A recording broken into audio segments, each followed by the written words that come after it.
Et donc, premier samedi de mobilisation contre la réforme des retraites. Oui, Pierre, quatrième journée d'action depuis le début du mouvement à travers toute la France. Des défilés dans des dizaines de communes, notamment à Paris, Rennes, Strasbourg, Marseille ou encore Toulouse. 2,5 millions de manifestants sur tout le territoire selon la CGT, dont 500 000 dans la capitale.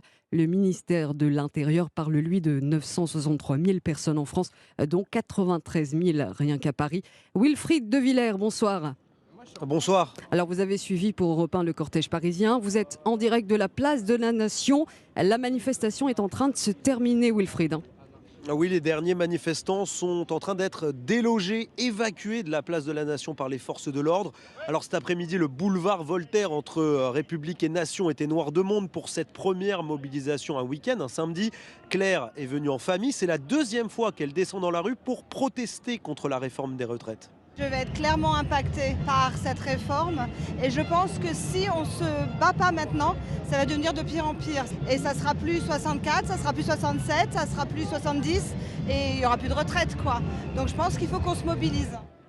Elle compte bien d'ailleurs poursuivre le mouvement dans les prochaines semaines, tout comme Hervé qui fera grève le 7 mars prochain. Il ne faut pas se laisser faire. Si on se laisse faire, on est mort. Donc, les gens qui ne luttent pas ont déjà perdu, donc nous, il faut qu'on lutte. Je suis issu d'un milieu ouvrier. Mon père a pris sa retraite à 60 ans, il est complètement cassé. Mon frère travaille en ce moment par tous les temps, il est dehors. Et que ces gens-là sont défoncés avant d'arriver à la retraite, quoi. Non à la retraite à 64 ans, il ne faut pas dépasser les bornes, scandait encore tout à l'heure Yannick. Il est fonctionnaire et il ne comprend pas le sens d'une telle réforme. Je pense que c'est plus un choix politique qu'un problème financier. Je crois qu'il y a les moyens de trouver d'autres façons que de pousser tout le monde à travailler jusqu'à 64 ans.